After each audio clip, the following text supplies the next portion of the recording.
Nikapigwa sana, pigwa mitama. Watu kaleta tairi, wakanipiga tairi, wakanivisha tairi. Hamna kitu kilichoniuma sana katika maisha yangu kama kupoteza kazi ya jeshi kwa ajili ya madawa ya kulevya. Sasa sikujua kwamba una madhara. Nilishindwa hata kuendelea na masomo tena.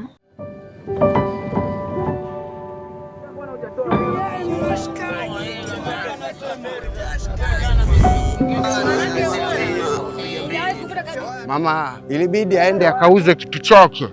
Mamangu aliuza vitenge.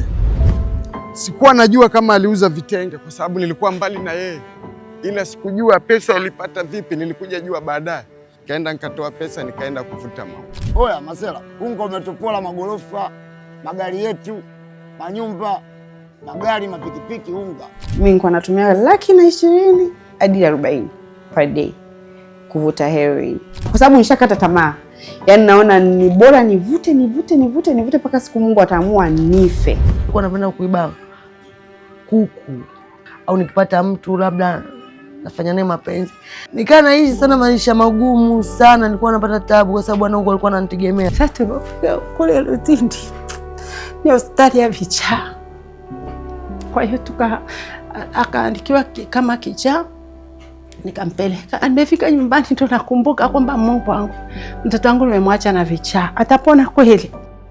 Haya yote yalianza kwa kumwamini Rafiki. Rafiki aliyekuwa kama kielelezo cha nuru, lakini kwa siri aligeuza njia yake kuwa giza.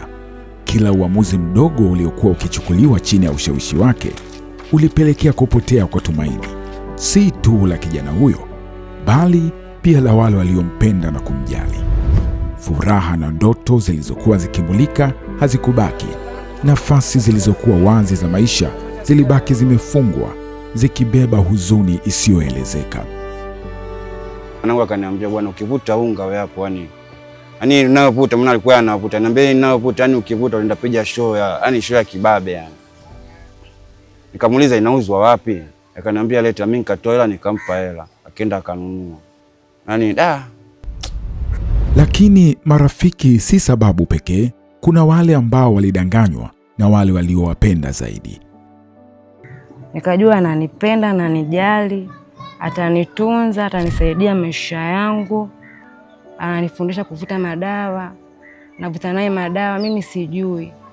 Mpaka hivyo kuja kujua sasa kama mimi nishaingia kwenye uteja wa madawa, nasikia maumivu makali sana ya mwili. Namwambia mwenzangu, kumbe ilikuwa ananivutisha madawa. Mwenzangu anaanza kunishikia kichwa na kunifukuza. Kuna wale walioamini kujiingizia kipato kwa njia ya kuuza dawa za kulevya, lakini mwisho wakajiingiza kwenye tanuru la moto. Nilianza utundu at a very early age. Yaani niko form 2 tayari ni ule wa kutoroka nyumbani. Naondoka na kutoroka zile za club. Kwa hiyo hata hiyo siku akinipigia hivyo tayari nilikuwa ninakaa uhuru kangu fulani nyumbani. Kwa hiyo kaka aliponipigia siku hiyo akanielekeza, the first deal was easy.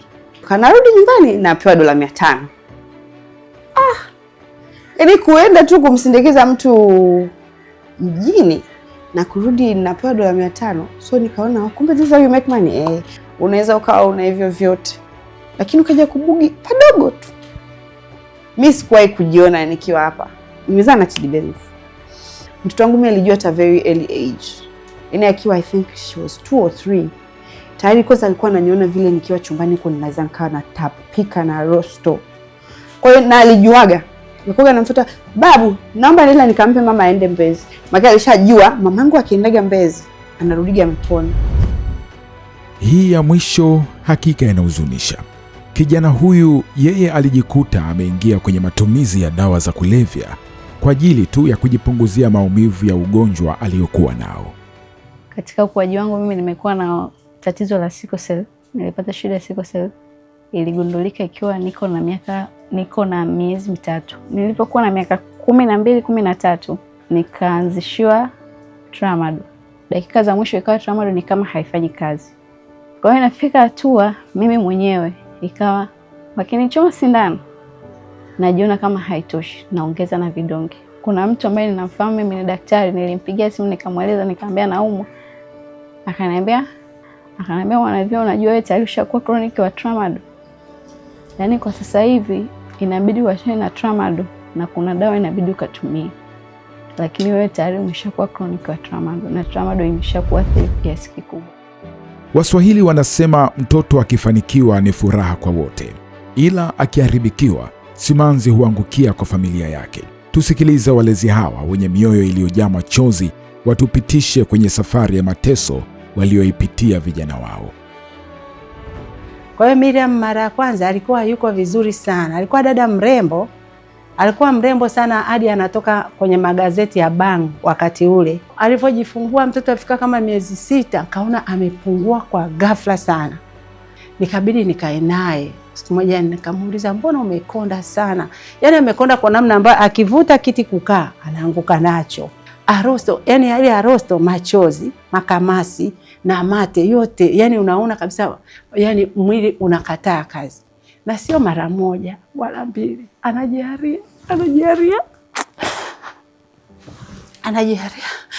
Unakaa unafikiria, unasema ili tumbo la namna hii, mpaka anara uharo mwingi, akianzaga kutapika hata ile ndoo inaweza kafika nusu ndoo. Matapishi tunani nyongo, sijui ni nini. Unajiuliza hichi kitu kinatoka tumbo lipi? Muda kukaa chini kabla kunusuka alikuwa hana. Muda wote yeye ni mwendo tu, ni mwendo na yeye. Ukiachilia hizo sababu chache za vijana kujiingiza kwenye uraibu wa dawa za kulevya, tuangalie sababu nyingi zilizopo zinazowafanya vijana kutumia madawa ya kulevya, lakini pia ukubwa wa tatizo hilo katika mkoa wa Tanga na Pwani. Huduma hizi za MAT zilianza mwaka 2020 ambako tulianza na vituo viwili, Tumbi hospitali pamoja na kliniki iliyopo Bagamoyo hospitali. Tunatoa huduma mbalimbali ambazo ni za kitabibu pamoja na huduma za utengamao. Tunafanya supervision kwa kushirikiana na shirika la THPS pamoja na mamlaka ya dawa za kulevya, na pale endapo kuna changamoto zinaonekana, basi tunafanya mentorship ili kuwajengea uwezo vituo vyetu ili viweze kutoa huduma zinazotakiwa. Baada ya kuona ukubwa wa uraibu wa dawa za kulevya mkoani Tanga na Pwani, serikali ya Tanzania kwa kushirikiana na serikali ya Marekani walianzisha huduma za MAT zinazotekelezwa na THPS kupitia mradi wa Afya Hatua unaofadhiliwa na mpango wa dharura wa Rais wa Marekani wa kupambana na ukimwi PEPFAR kupitia kituo cha kudhibiti na kuzuia magonjwa cha Marekani CDC. Huduma hizi zinajumuisha matibabu, elimu ya afya, tathmini ya magonjwa ya afya ya akili, huduma za VVU ikiwemo ushauri, upimaji, kutoa dawa za kufubaza makali ya VVU yani ARVs, dawa kinga dhidi ya VVU, PEP na PrEP, uchunguzi wa homa ya ini, B na C, kifua kikuu na magonjwa ya ngono, usimamizi wa madhara ya dawa, msaada wa kisaikolojia, tiba saidizi ya methadone, pamoja na ulinzi wa kijamii na kuwarejesha waraibu wa dawa za kulevya katika familia zao. Tumekuwa tukifanya shughuli mbalimbali, na moja kati ya shughuli tunazozifanya ni kutembelea vijiwe vya waraibu, kutoa elimu inayohusiana na madhara ya matumizi ya dawa za kulevya kwa waraibu, lakini ugawaji wa vitepe na pia ugawaji wa vipeperushi ambavyo vipeperushi hivi vinaelezea madhara ya matumizi ya dawa za kulevya. Lakini tumekuwa pia tukiwaunganisha waraibu hawa katika huduma ya matibabu ya methadone ambayo inapatikana katika hospitali ya rufaa ya mkoa wa Tanga upande wa Bombo Mat Clinic. Katika shughuli ambazo kama asasi, lakini kupitia mradi wa Afya Hatua ambazo tumeweza kuwa supported na THPS na waraibu sasa hivi wanafanya, tumefanikiwa kupata mradi wa vyelehani. Katika mradi huu wa vyelehani tumeweza kufundisha zaidi ya wanafunzi 20. Pia tuna masuala ya urembo. Kuna waraibu 5 ambao sasa hivi wanaendelea na kujishughulisha na utengenezaji wa shanga mbalimbali, shanga za mikononi. Wameweza kutusaidia kupata incubator mashine. Incubator hii mashine ni mashine ambayo ina uwezo wa kutotolesha mayai 1056. Sasa hivi wako wanafanya ufugaji. Wameweza kutusaidia mashine ambayo ni mashine ya kutengeneza sabuni yenye uwezo wa kuzalisha lita 300 za sabuni ndani ya siku moja. Lakini ni nini hasa kinachofanyika katika vituo vya MAT? Sisi wagonjwa wetu huwa tunawapata kutoka kwenye jamii, ambapo wanaletwa na asasi ya kiraia ambayo inawapa elimu. Wakishakubaliana kuja kupata huduma, basi wanakuja kupata huduma katika kliniki yetu. Kwa wakishafika hapa, sisi huwa tunatoa huduma zifuatazo. Namba moja, tunatoa huduma ya upimaji wa hizo afyun ama amini kwamba dawa za kulevya kwa kutumia kipimo cha UDS ambapo tunaweza kudetect au kuona katika mkojo. Lakini pia tunafanya pia upimaji na matibabu ya VVU, kwa sababu wagonjwa wetu ambao ni waraibu mara nyingi wanapata hayo magonjwa ya kuambukiza. Lakini pia tunafanya pia upimaji na matibabu ya homa ya ini katika kliniki yetu, ambapo kwa sasa tuna jumla ya waraibu 13 ambao wamegundulika na maambukizi ya VVU, lakini pia wanatumia dawa katika kliniki yetu hapa. Bila juhudi za pamoja, changamoto za dawa za kulevya hazitaisha. Pamoja na THPS na wadau, hatua zinachukuliwa kuhakikisha upatikanaji wa dawa za kulevya unadhibitiwa katika mikoa ya Tanga na Pwani na kuleta mwanga wa matumaini kwa vijana. Dawa za kulevya haziachi kundi lolote. Dawa za kulevya, watu wa rika zote wamekuwa wanatumia dawa za kulevya, lakini kutokana na takwimu tulizokuwa nazo, miaka ya chini kabisa kumkuta mtu ambaye ameanza kutumia dawa za kulevya kwa sasa hivi ni miaka 8. Tuna watu ambao wanatumia miaka 8, lakini pia tuna watu ambao wako kwenye methadone program ambao wana tatizo la dawa za kulevya ambaye ana miaka 66.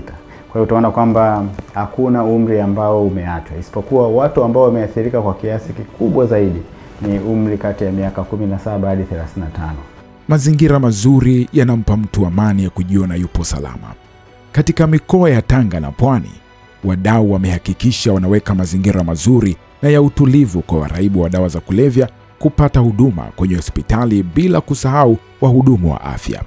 Na huduma hizi zimewezeshwa sana na THPS kwamba wanapata dawa, lakini pia kuna mahitaji mbalimbali, maji ya kutumia dawa.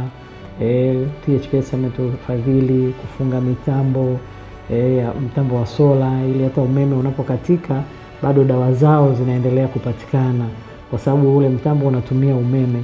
Kwa hiyo tumefungiwa pia na mtambo wa kutupatia maji salama, na wenyewe upo pale. Kwa hiyo tunawashukuru sana THPS, wamefanya kazi kubwa. Kwa sasa najiona niko sawa na nashukuru, na ninaamini kwa uwezo wa Mungu nitaendelea kuwa sawa. Na mpaka saa hizi mke wangu amerudi, kwa sababu alikuwa haelewi mimi itakuwa kama naweza rudi tena kuwa mwanadamu kama yule nilikuwa. Nilikuwa nikipata hela, sema kweli nilikuwa naitumia yote. Sina mawazo kusema kwamba hela hii nifanye hivi hapana. Sema niko kuna hela nikuja kuipata hapa.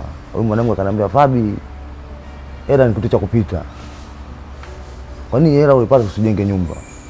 Nilipoamua kujenga na kutokana shinikizo kutoka kwake. Nilipoanza methadone nimekwenda kununua godoro langu. Hata sasa hivi tukitoka hapa tukienda utaona nimenunua godoro langu nini. Si ndo naanza tena. Yaani mpaka simu bwana, mimi kwa namiliki simu kidogo yangu. Sinishakiuza sasa hivi dakika 0. Sasa hivi Miriam anaweza kusimamia biashara. Napenda kutoa shukrani kwa serikali yetu ya Jamhuri ya Muungano wa Tanzania, Wizara ya Afya, Ofisi ya Rais TAMISEMI, pamoja na mamlaka ya kupambana na kudhibiti dawa za kulevya nchini. Napenda nishukuru serikali ya Marekani, nishukuru pia CDC ambao wameendelea kutufadhili na kuhakikisha kwamba huduma za MAT zinapatikana kwa uhakika hapa nchini Tanzania. Napenda kuzishukuru timu za usimamizi wa huduma za afya katika mikoa pamoja na halmashauri ambao wamekuwa na ushirikiano mkubwa sana, wametupatia THPS na tumeweza kufanya nao kazi nzuri sana ambayo imeleta manufaa makubwa sana kwa wale ambao wameathirika na madawa ya kulevya.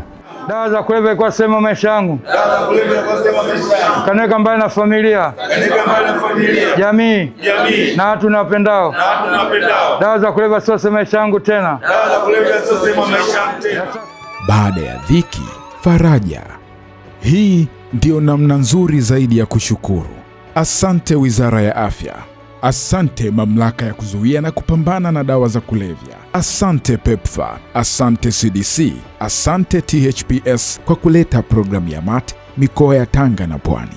Nani alijua wale waliokataliwa na familia zao kwa sasa wamegeuka kuwa tegemeo? Nani alijua wale walioitwa wezi sasa hivi ndio wanajiingizia vipato? Nani alijua wale waliotabiriwa kufa sasa hivi wamenawiri na nuru imerudi tena. Kwa sasa kila kijana anaweza kuwa na rafiki, kwa sababu wamejengewa uwezo wa kusema hapana.